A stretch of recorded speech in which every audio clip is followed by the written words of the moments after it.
네, 우리가 가져야 할 원한이 무엇일까 생각을 해볼 때 하나님의 꿈이 내 비전이 되었으면 하고 또 예수님의 성품이 나의 인격이 되었으면 하고 또 성령님의 권능이 나의 힘이 되었으면 하는 것이 우리가 새해 가져야 될 원한이 아닐까 하는 생각을 오늘 특송을 통해서 생각해 보게 됩니다. 예.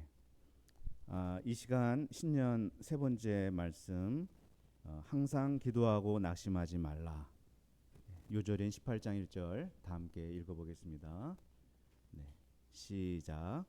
예수께서 그들에게 항상 기도하고 낙심하지 말아야 할 것을 비유로 말씀하여 기도하겠습니다. 사랑과 은혜가 풍성하신 하나님 아버지, 우리에게 늘 생명의 말씀을 주시고 이 말씀 안에서 주님의 음성 듣게 하시고 주의 뜻을 찾아가게 하심을 감사합니다. 오늘도 주신 말씀 속에서 주님을 만나고 주님을 경배하고 주님의 인도하심을 받을 수 있도록 도와주시기를 간절하게 기도합니다. 모든 것을 성령께 의지하오며 예수님의 이름으로 기도합니다. 아멘. 자, 왜 기도해야 할까? 여러 가지 이유가 있습니다. 근데 오늘은 한 가지만 생각을 해보고자 하는데, 자, 우리가 맞닥뜨린 세상은 우리 힘으로 다 헤쳐나갈 수가 없습니다. 우리 능력 밖의 일이 얼마나 많이 벌어지는지 모릅니다. 전 애플의 창업자였던 스티브 잡스가 그렇잖아요. 무엇이든지 만들어내고 세상의 문화를 선도했던 그분이 50대 나이에 췌장암으로 죽어가는 것을 보면서 야, 세상을 바꾸는 사람이 자기 몸은 못 바꾸는구나. 그런 생각을 하면서 뭔가 마음에 헛헛함을 느꼈던 적이 있습니다. 그 오선의 국회의원이었고 전 경기도지사였던 우리 남경필 의원 아실 텐데, 그분이 어떻게 보면은 정말 뛰어난 정치인입니다. 네. 참 마약에 중독된 아들은 또 어떻게 하지 못한, 그래서 그 아들의 재활을 도우면서 눈물을 훔치는 그런 모습을 보면서 참 아버지, 그 능력 많은 아버지도 자식만큼은 마음대로 할 수 없구나. 참 그런 사실에 코끝이 찡하기도 했습니다. 인간이 만물의 영장이라고 하지만 하고 싶어도 도저히 할 수 없는 일들이 너무나 많습니다. 그래서 하나님께 기도하는 것 같습니다. 기도는 하나님이 창조주이시며 우리는 한계적인 피조물이라는 사실을 개인적으로 고백하는 행위입니다. 하나님만 아시고 하나님만 할 수 있고 하나님만 인도할 수 있기 때문에 우리는 하나님께 기도합니다. 내가 할 수 있는 게 많지 않다는 사실이 어쩌면 하나님과 나의 관계를 돈독하게 만들어가는 것인지도 모릅니다. 그러면 하나님은 기도할 때마다 우리의 문제를 바로 해결해 주시나? 그렇다면 오늘 제목처럼 항상 기도하고 낙심하지 말라 하는 말 예수님이 하실 필요가 없으실 것입니다. 항상 기도해야 하고 낙심하지 말아야 한다는 사실은 지속적으로 기도하기 힘들고 포기하고 싶을 정도로 상황은 악화될 때가 많다는 것을 말해줍니다. 예수님은 오늘 한 비유를 통해 항상 기도하고 낙심하지 말아야 한다는 것을 우리에게 가르쳐 주시는데요. 1절 말씀에 항상 기도한다, 또 낙심하지 않는다 하는 동사는 모두 영어로 보면 조동사 must, 해야만 한다라는 동사에 걸려 있어요. 무슨 일이 있어도 기도해야만 하고 무슨 일이 있어도 낙심하지, 포기하지 말아야 한다는 그런 의미예요. 여기 한 비유에 나오는 과부가 그 본을 보여주고 있습니다. 사법 체계가 잘 갖춰진 헬라 시대 어떤 도시에 하나님을 두려워하지 않고 사람을 무시한 한 재판장이 있었다고 나옵니다. 그리고 원수에게 원한이 맺힌 한 과부가 있었다고 나옵니다. 등장인물 구도만 봐도 벌써 낙심이 됩니다. 이 재판장은 유전무죄, 무전유죄, 부당한 선고를 밥 먹듯이 하는 불의한 재판장이었습니다. 이 도시에서 힘이 없으면 웬만한 사람들 정의로운 판결을 받지 못했습니다. 이 재판장과 과부의 만남은 거대한 바위와 계란이 만나는 것 같았습니다. 그런데 본문은 바위도 계란에 맞아 금이 가는 날이 온다는 것을 보여줍니다. 3절을 보면 그 과부는 자주 그에게 갔다고 말씀합니다. 자주 갔다는 말, 항상 갔다는 말입니다. 업무 시간에만 찾아간 게 아니고 비번이고 집에 있을 때고 멀리 타지로 출장 갔을 때도 찾아갔다는 말입니다. 10번 찍어 안 넘어간 나무 없다고 10번만 찾아간 거 아닙니다. 그가 자기 원한을 풀어줄 때까지, 민원을 수리해 줄 때까지 찾아간 것입니다. 그가 넘어갈 때까지 찍은 것이고 물이 나올 때까지 우물을 판 것입니다.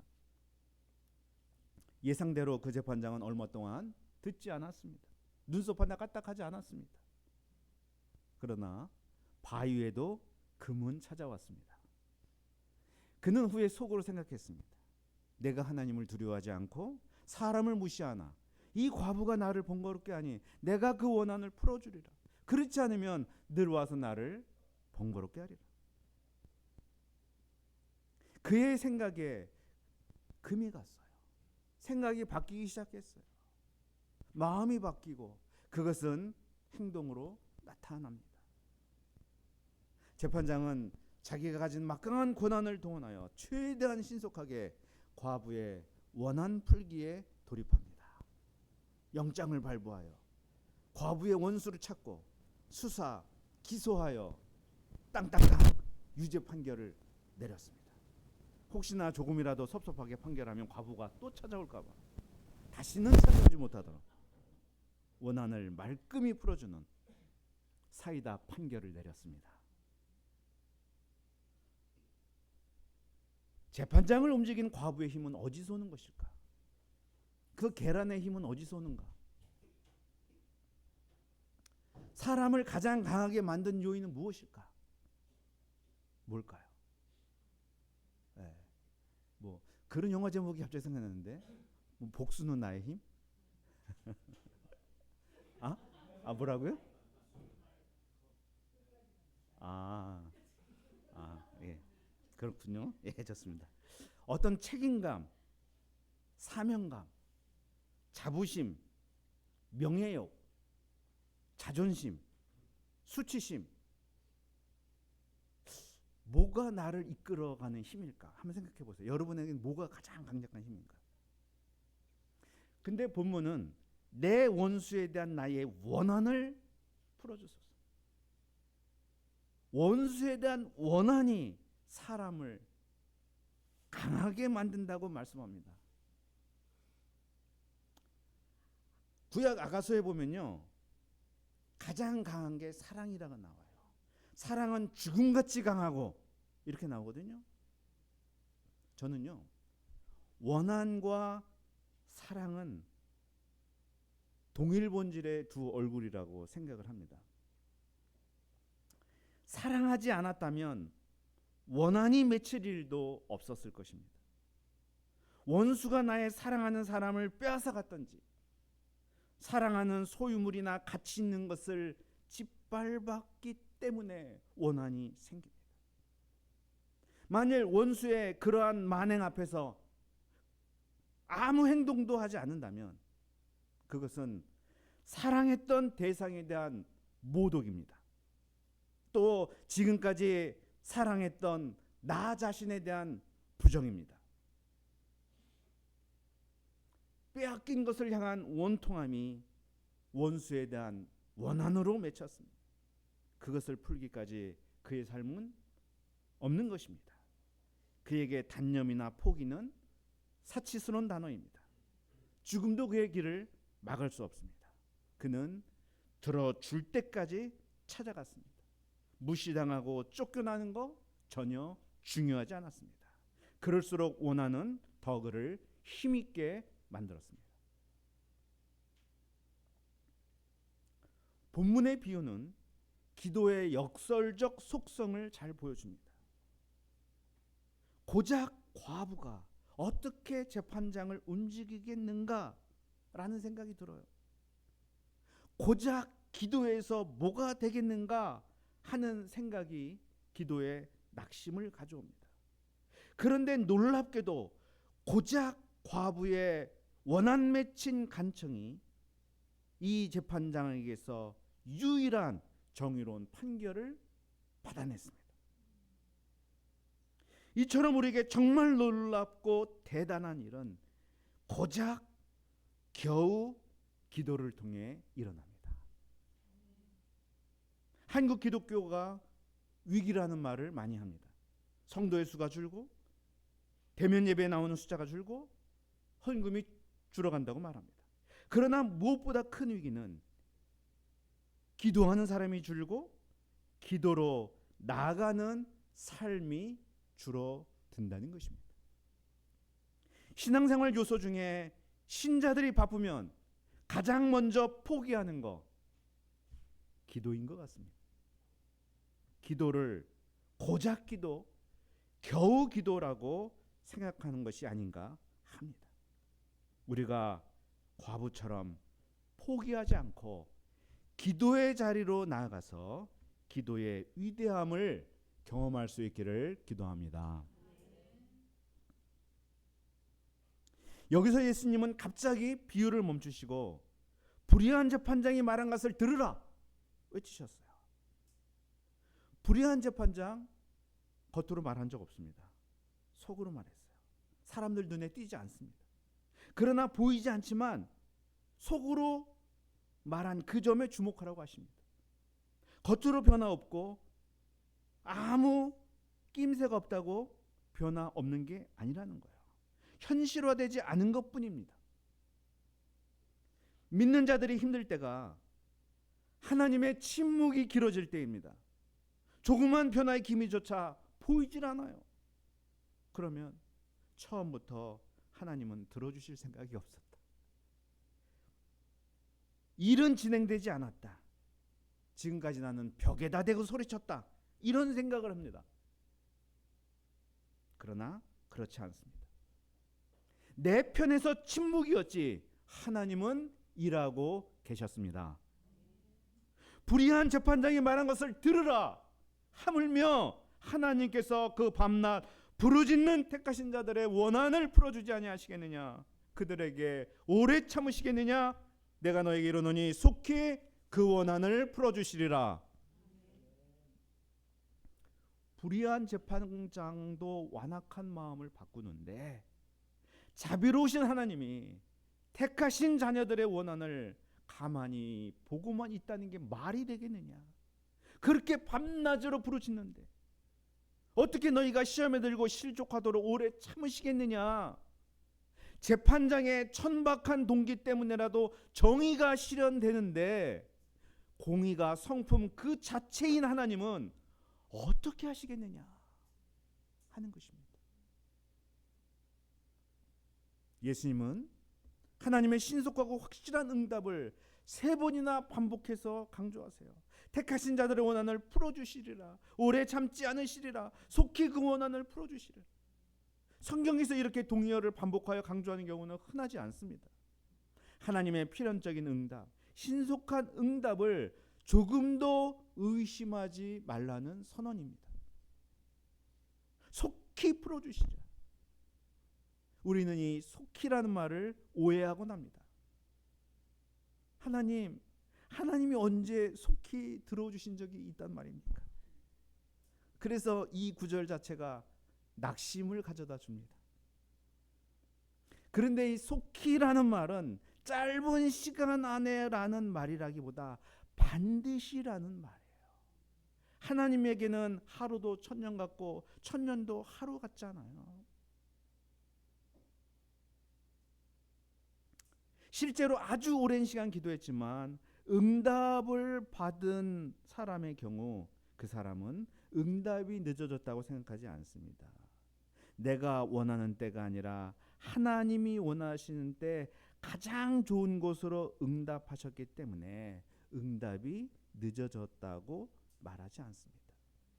그 기다림의 시간이 조금도 헛되지 않기에 속히라고 말합니다. 기도는 언제 응답받느냐보다 어떻게 응답받느냐가 중요합니다. 그러므로 우리의 원한을 하나님의 때 시원하게 풀어주실 이 하나님께 나아가 낙심하지 않고 기도할 수 있기를 기도합니다. 오늘 비유는 기도에 대한 응답 이야기처럼 보입니다. 그런데 예수님은 마지막 순간에 믿음 이야기로 방향을 급선회 하십니다. 그러나 인자가 올 때 세상에서 믿음을 보겠느냐? 예수님은 하나님의 응답에는 아무런 문제가 없다는 거예요. 문제는 기도하는 사람의 믿음이다. 인자가 올 때 믿음을 보겠느냐? 하나님의 때까지 믿고 기도한 사람이 몇 명이나 되겠느냐 하는 거예요. 예수님은 하나님에 대해선 걱정하지 말고 우리의 믿음이 어떤지 돌아보라고 하십니다. 우리가 하나님께 무엇을 간청하며 사는가도 중요하겠지만 하나님께서 우리에게 무엇을 원하시는지를 생각하며 사는 것도 중요합니다. 끝까지 믿음을 지킨 예들이 이제 성경에 나오는데 누가복음에 두 가지 중요한 예가 나오죠. 누가복음 1장에 보면은 제사장 사가랴와 엘리사벳 부부 이야기가 나옵니다. 그 부부에게는 제사장 가문을 이을 자녀를 얻지 못했습니다. 그것은 그들에게 한이 되었겠죠. 그러나 성경은 뭐라고 말씀하냐면은 그들이 하나님 앞에서 모든 규례와 말씀을 흠없이 지켰다고 말씀합니다. 그들은 하나님의 때까지 말씀에 순종하며 낙심하지 않고 기도하며 살았습니다. 하나님은 마침 하나님의 때가 되었을 때 천사를 보내서 사가랴에게 이런 말씀을 하죠. 너의 간구함이 들린지라. 영어로 보면 Your prayer has been heard. 네가 기도하기 시작한 그날부터 지금까지 하나님은 듣고 계셨다라는 말입니다. 하나님은 마침내 그 가정을 통해 세례 요한을 아들로 보내주셨죠. 누가복음 2장에는 시므온과 안나가 나옵니다. 그들도 평생을 성전에서 기도하며 하나님께서 약속하신 메시아를 기다렸습니다. 그들은 할례 받으러 온 아기 예수님을 안고서 비로소 하나님이 메시아를 보내셨음을 알고 하나님께 감사와 영광을 돌립니다. 시므온의 고백에 이런 내용이 있어요. 주제시여 이제는 말씀하신 대로 종을 평안히 놓아 주시는도다. 내 눈이 주의 구원을 보았사오니 이제 눈을 감아도 여한이 없다는 식으로 고백을 합니다. 이것이 하나님께서 보기 원하시는 믿음이라고 할 수가 있습니다. 오늘 본문은 사실 아까도 말씀드렸지만 참 부담이 되는 말씀, 저도 부담이 되는 말씀이에요. 속히 원한을 풀어주시리라 말씀에서 저도 항상 걸림이 왔기 때문입니다. 저도 이렇게 목자여 사역자로 살아가면서 원한만 쌓이지 해결되는 것은 별로 없다고 생각을 했었습니다. 풀어주시리라 라고 하셨는데 꼬여만 가는 것 같은데? 라는 생각을 했던 적도 많습니다. 제 말에 공감하는 분들이 많으리라 생각합니다. 그런데 메시지를 준비하면서 그러나 인자가 올 때 믿음을 보겠느냐 말씀이 마음에 부딪혀 왔습니다. 하나님 보시기에 내가 믿음이 있는가? 나의 믿음을 성찰하게 되었습니다. 저는 얼마 전 우리 양지환 형제에 대한 소식을 듣고 마음에 낙심이 됐었습니다. 그를 지금까지 담당했던 그 외과 의사가 평생 일어나지 못하고 식물인간처럼 드러누워 살 수도 있다라고 말했기 때문입니다. 우리는 그가 벌떡 일어나 부활의 증인이 되도록 기도했는데 이게 도대체 무슨 병건가? 그래서 마음에 낙심이 됐었어요. 그런데 모임에서 한 목자님의 입에서 이런 놀라운 말이 나왔습니다. 우리의 시간과 지환이의 시간은 다릅니다. 이제 지환이는 지환이의 삶을 살아가야죠. 와, 그 한마디는 제게 엄청난 깨달음과 함께 위로와 평안을 주었습니다. 왜 내가 불안하고 염려하는가? 그 이유를 알았기 때문입니다. 모든 사람의 시간은 다르게 흘러갑니다. 10대 때 방황하는 분이 있고 30대에 가서야 방황하는 분이 있습니다. 남들 다 하는 것을 지금 하지 않는다고 그 사람이 틀렸다고 말할 수 없습니다.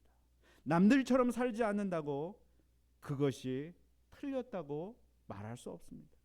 각자의 시간, 각자의 삶이 있기 때문입니다. 사람의 시간도 이러한데 하나님의 시간은 얼마나 그 계산법이 우리와 다를까 하는 것을 생각하게 되었습니다. 내 시간에 내 방식대로 이루어져야 한다는 강박감이 나를 낙심하게 하고 기도의 자리로 나아가지 못하게 했음을 알았습니다. 하루를 천년같이, 천년을 하루같이 보시는 하나님에게 우리의 날수가 뭐 얼마나 대단한 것이겠습니까? 그리고 사가랴 엘리사벳 부부, 시므온 안나 선지자들을 보면서 항상 기도하고 낙심하지 않으려면 하나님이 원하시는 제대로 된 원한을 가져야겠구나 하는 것을 깨달았습니다. 그분들은 로마 치하에 살면서 메시아가 다스리는 하나님 나라의 원한이 맺혔습니다. 공평과 정의로 다스려지는 나라, 구원과 생명이 넘치는 그 나라를 평생을 꿈꿨습니다. 그 나라를 포기할 수 없었습니다. 한 사람 인생 안에도 마찬가지입니다. 하나님이 다스리시는 공의롭고 평화롭고 생명력이 넘치는 그 나라가 인생들의 영혼 가운데 임해야 됩니다. 믿는 자라면 그것을 죽어도 포기할 수 없습니다. 우리가 왜 자녀를 위해 기도하고, 왜 한 영혼을 위해 기도하고, 왜 나라를 위해 기도합니까? 그것은 그에게 또 그곳에 구원과 하나님의 나라가 임하기 위해서입니다. 우리가 누구의 진학을 위해, 건강을 위해, 취업을 위해, 결혼을 위해 기도해 주지만 그것은 우리의 최종 원한이 될 수 없고, 그것을 통해 구원과 하나님 나라가 완성되어야 한다는 그것이 최종 원한입니다. 결국 주님이 하고자 하시는 일은 만유 회복과 하나님 나라의 완성이기에 우리도 그러한 원한을 가지고 그날까지 중단 없이 쉼 없이 기도의 쟁기지를 갈 수 있기를 기도합니다. 기도는 우리에게 응답을 가져옵니다. 축복을 누리게 합니다. 그러나 더 중요한 것은 기도를 통해 하나님과 나의 관계가 더 깊어진다는 사실입니다. 우리와 하나님의 관계는 재판장과 과부의 관계가 아닙니다. 독생자를 보내실 정도로 사랑하시는 아버지와 그의 택하신 자녀의 관계입니다. 여러분 가슴에 사무친 원한이 있습니까? 있다면 무엇입니까? 그것이 구원과 하나님 나라를 위해 정말 풀려져야 할 원한입니까? 그렇다면 하나님은 반드시 그 원한을 풀어 주실 것입니다. 그 믿음을 갖고 시몬과 안나처럼 일생 기도의 자리를 지키며 살아가는 여러분들이 되시기를 주님의 이름으로 축원합니다. 기도하겠습니다. 하나님 아버지 감사합니다. 오늘 말씀을 통해서 참 택하신 자녀들의 원한을 반드시 풀어주시는 하나님을 다시 한번 바라보게 도와줘서 감사합니다. 우리가 나의 시간, 나의 방법을 고집하기에 우리는 항상 기도할 수 없고 낙심한다는 것을 봅니다.